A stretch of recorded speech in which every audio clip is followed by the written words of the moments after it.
Good day, I'm Maile Madziba. Welcome back to our channel.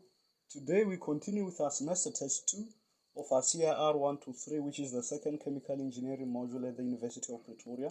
We are looking at part 3 of the 2015 version of the semester test. So we did answer from this question, we did answer A, B, and C.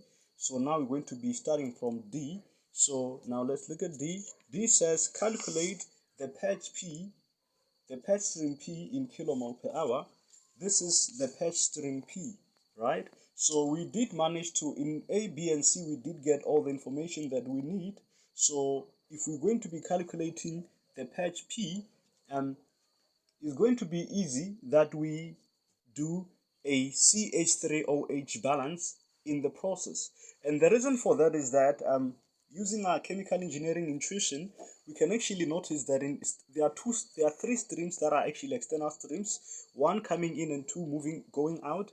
And here our E, already we know from our previous problems that we solved in this question that in E there's only CO and H2. And now we also know from the problem statement that our methanol is actually inert, so it doesn't react nor take part in the system. So it means all the methanol that comes in through stream F has to leave through stream P, because that is the only option, right?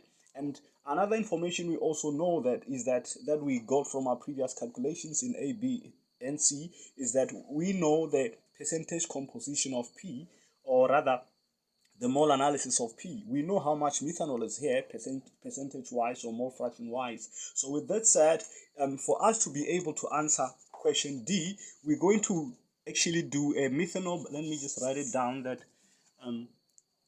methanol balance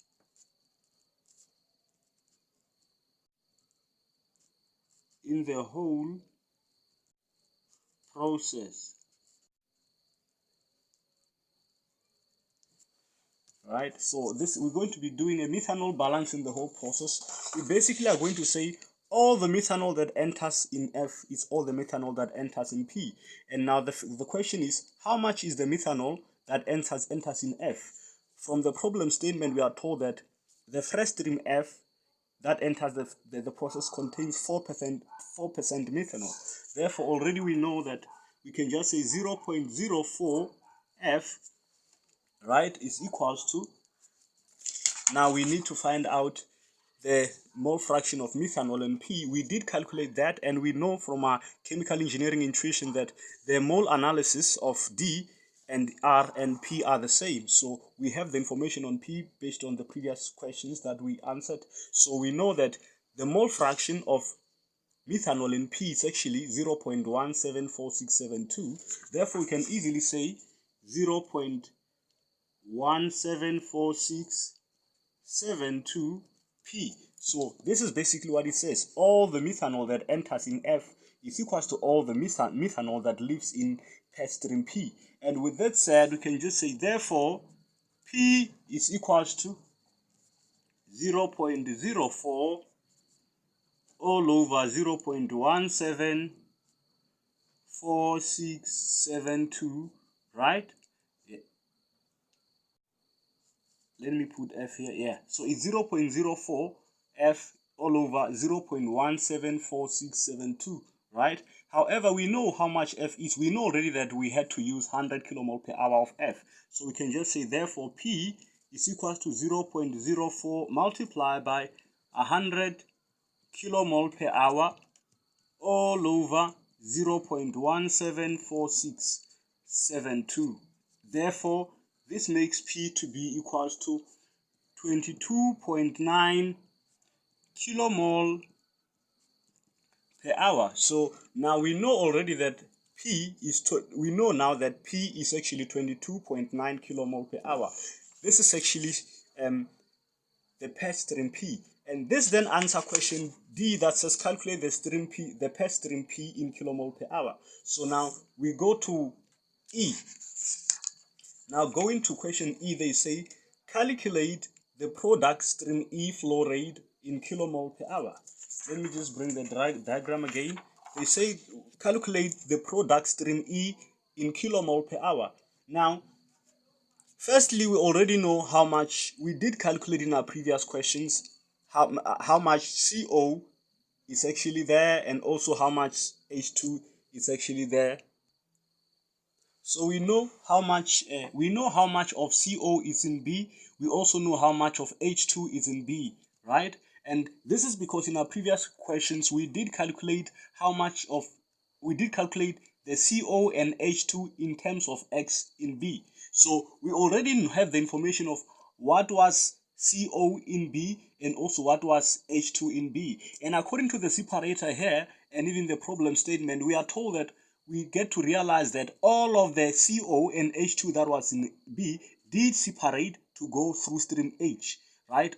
Rather stream E. So this tells, and we are also told that none of the CO and H2 did go to stream H, right? And also we are told that all the compounds in D did not go to E. So basically, like we said earlier, this separation here is a clean separation. It's a perfect separation. So all of CO and H2 was here purely without any other additive to it, and the rest moved in stream D.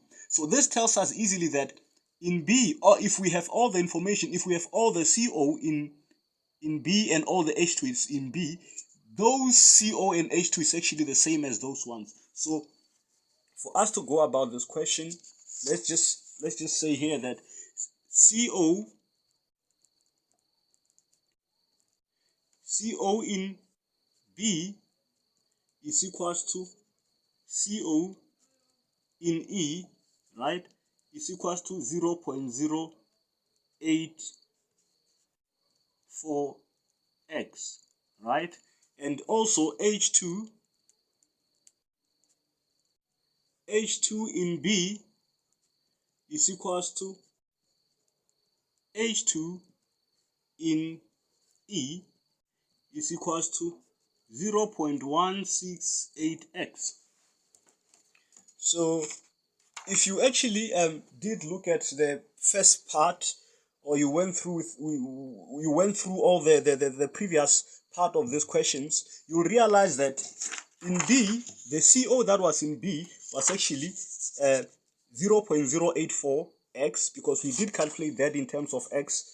We took that from A. So, and also the H2 in B was actually 0.168b. So what we are basically here saying that because we know that there was a separation here, we are saying all the CO in here is equal to all the CO in here, and we have that in terms of x, and we know that all the H2 that was in here is equal to all the H2 that is in here, and we have that in terms of x. So this tells us that if we can find x, then we can easily find the CO in B, as a result the CO in E, right? So our next task now is going to be solving for x. Now the question is, what is this x, right?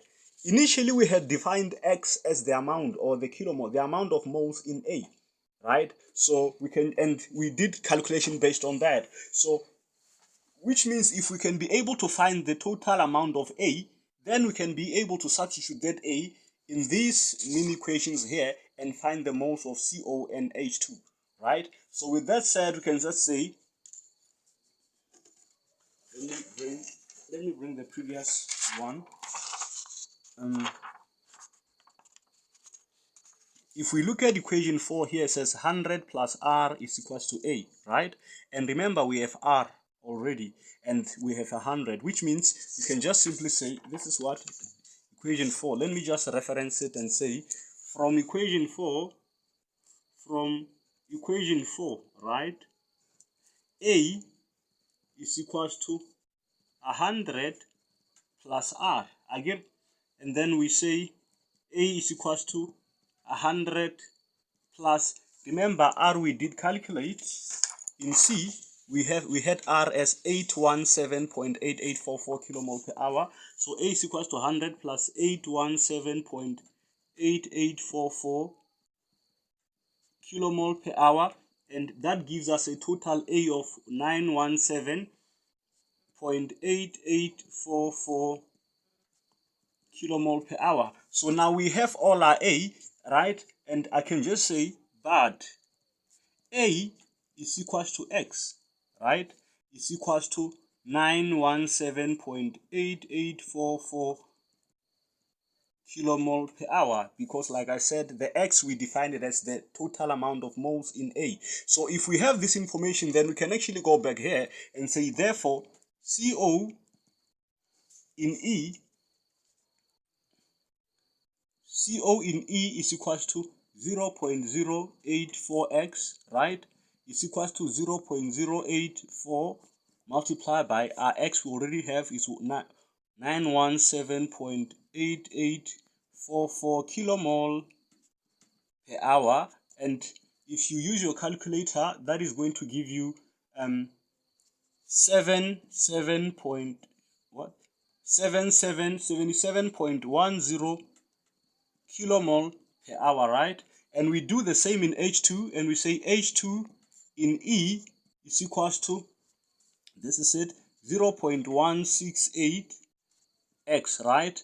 Is equals to 0.168 multiplied by our x remain the same, is 917.8844 kilomole per hour. So now if you use your calculator, it will give you 154.2046 kilomole per hour. So now this then tells us, it gives us both how much was CO in here and also how much H2 in here, because that was actually the CO and H2 that was in here. So now the question says calculate the product stream E flow rate in kilomole per hour. So what they're looking for is the total of E. So we can just say therefore